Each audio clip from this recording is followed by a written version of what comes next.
Jesús, Dios amó tanto al mundo que entregó a su Hijo único para que todo el que cree en Él no muera, sino que tenga vida eterna. Porque Dios no envió a su Hijo para juzgar al mundo, sino para que el mundo se salve por Él. El que cree en Él no es condenado, el que no cree ya está condenado, porque no ha creído en el nombre del Hijo único de Dios. En esto consiste el juicio. La luz vino al mundo y los hombres prefirieron las tinieblas a la luz, porque sus obras eran malas. Todo el que obra mal odia la luz y no se acerca a ella, por temor de que sus obras sean descubiertas. En cambio, el que obra conforme a la verdad se acerca a la luz, para que se ponga de manifiesto que sus obras han sido hechas en Dios. Palabra del Señor. Gloria a ti, Señor Jesús.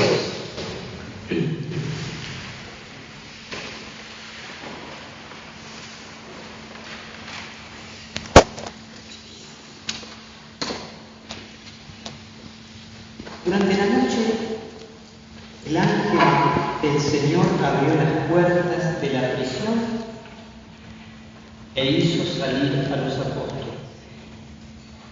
Luego les dijo: vayan al templo y anuncien al pueblo todo lo que se refiere a esta nueva vida. Espontáneamente me imaginé o traté de imaginarme la escena.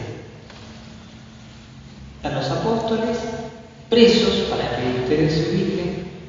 Preso significa, además de dentro de un calabozo de piedra, con barrotes, piso áspero, frío, maloliente.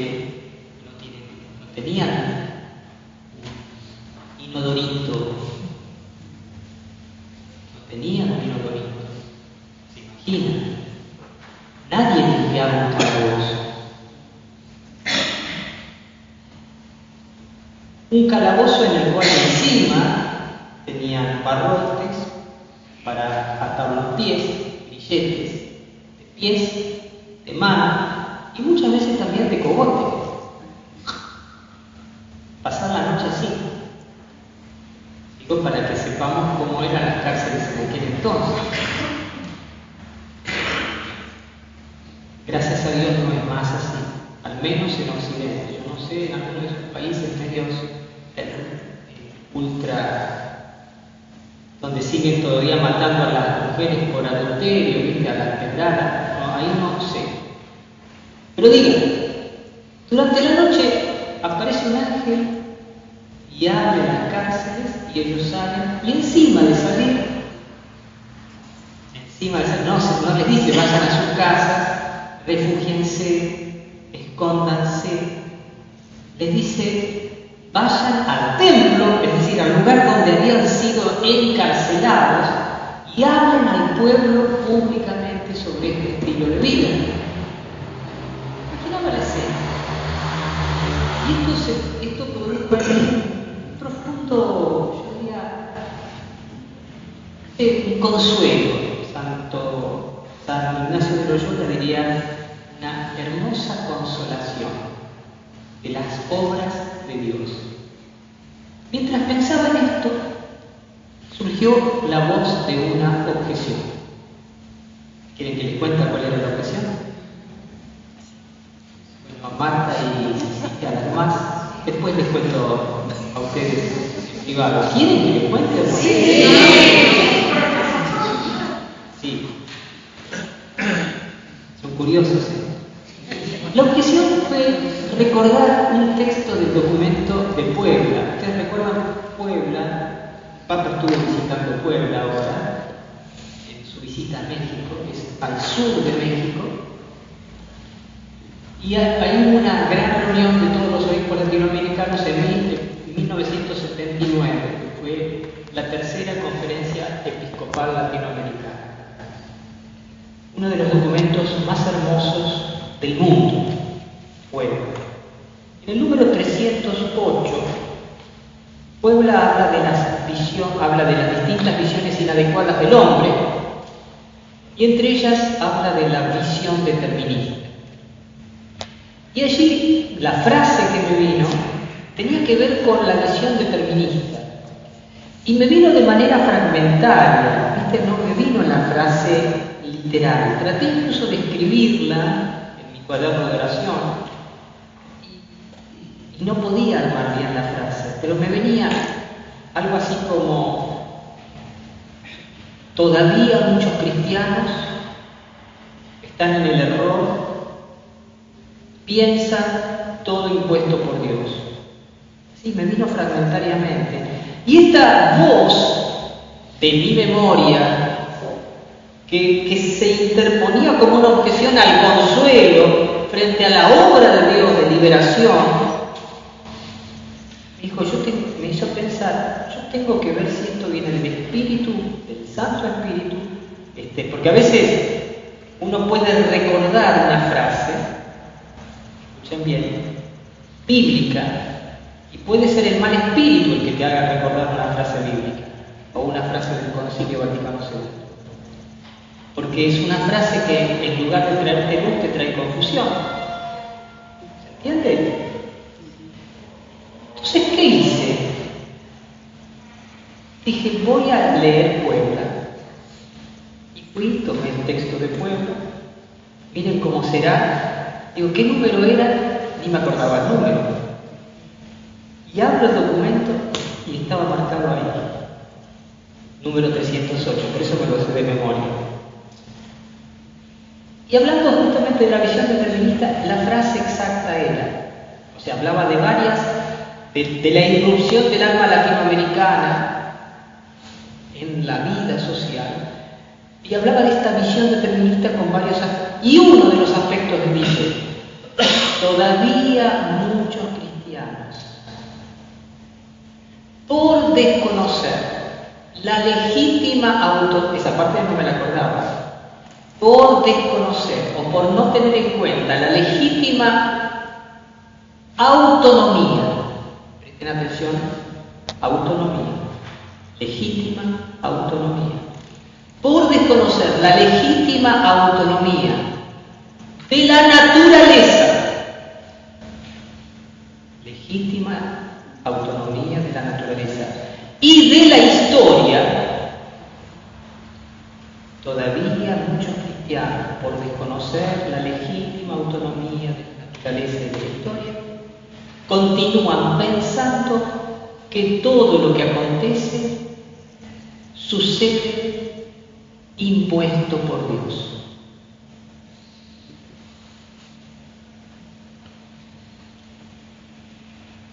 Como que Dios es un gran titiritero que hace esto, hace lo otro, que manda que vos te mueras, que manda que vos nazcas de manera directa. Quienes piensan así o quienes se representan así la acción providente de Dios desconocen la legítima autonomía de la naturaleza y de la historia.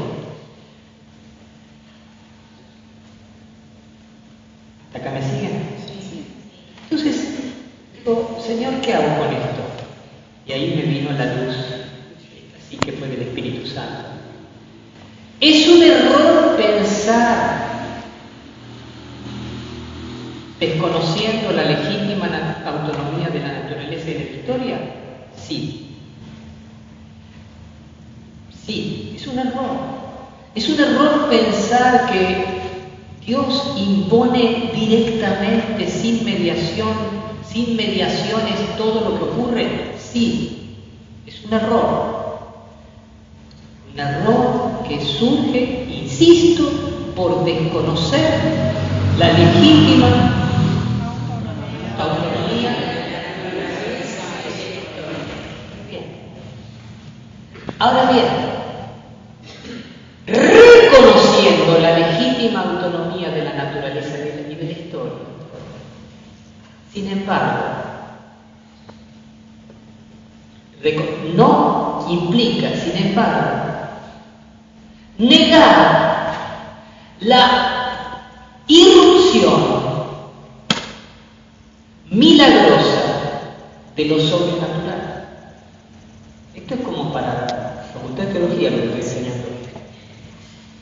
A ver, yo puedo reconocer la legítima autonomía de la naturaleza, puedo reconocerla, pero reconocer esa legítima autonomía no implica negar que a Dios le es posible en determinadas circunstancias saltarse las leyes que Él mismo creó, no oponerse a ellas, pero sí intervenir sobrenaturalmente.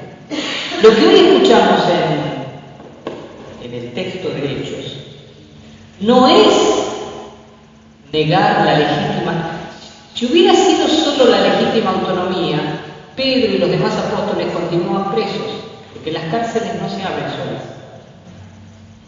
los barrotes no se abren solos, los grilletes no caen solos. Eso no pasa habitualmente, o sí pasa. ¿Sabés los presos cómo estarían, no? ¿Sabés cada vez que leo esto, algo así en la cárcel? Se resfriegan las manos, ¿viste? Pensando que a veces me pasa una cosa así. Porque es salir de la cárcel sin ni siquiera tener que escaparse, sin hacer un pocillo ni un buraco en la pared. Entonces, ¿yo puedo reconocer la legítima autonomía de la naturaleza histórica? Sí, pero puedo al mismo tiempo reconocer que Dios tiene el derecho, de una manera especial, porque esto no es que Dios lo hace con todos y a cada momento y en cada circunstancia, pero que Dios puede, y de hecho interviene no naturalmente, legítima autonomía de la naturaleza, sino sobrenaturalmente. Es una intervención sobrenatural, no natural, que pasa por encima de la naturaleza, pero que tiene efectos en la naturaleza, porque se abren las rejas, se abren las puertas que están cerradas. Son milagros, ciertamente, que obedecen al plan de Dios. Pero fíjense, no es, esto sí pasa impuesto por Dios, pero Puebla que decía, es un error de muchos cristianos que todo lo que pasa, acá estaba la palabra todo, que todo lo que pasa acontece impuesto por Dios. Acá no decimos que esto es todo lo que pasa, acá decimos algunas acciones de Dios son sobrenaturales. Normalmente la providencia de Dios utiliza la naturaleza y la historia para bendecir a sus hijos. El misterio del pecado también para maldecir a los hijos de Dios. El misterio de la iniquidad. Pero no todo lo que pasa es impuesto por Dios. Sin embargo, algunas cosas suceden de una manera sobrenaturalmente. Y termino con esta consideración final. ¿Por qué es posible esto? ¿Por qué es posible estas intervenciones sobrenaturales de Dios? Primero, bueno, la omnipotencia de Dios, claro, obvio, sí. Pero en la naturaleza y en la historia, la naturaleza y la historia, estos dos conceptos, no son realidades impermeables. Lo voy a decir con una imagen. La naturaleza y la historia son realidades porosas. La naturaleza y la historia tienen fallas. Tienen fallas. Hay fracturas, hay agujeros. De hecho, incluso hoy en día, desde el punto de vista de la ciencia que estudia el universo, se habla de los agujeros negros. Un agujero negro, o sea, nada en medio del todo, es vacío, es nada. O sea, la naturaleza que creó Dios y la historia que construimos nosotros son una realidad con poros, por donde clarísimamente la intervención de Dios pueda continuar.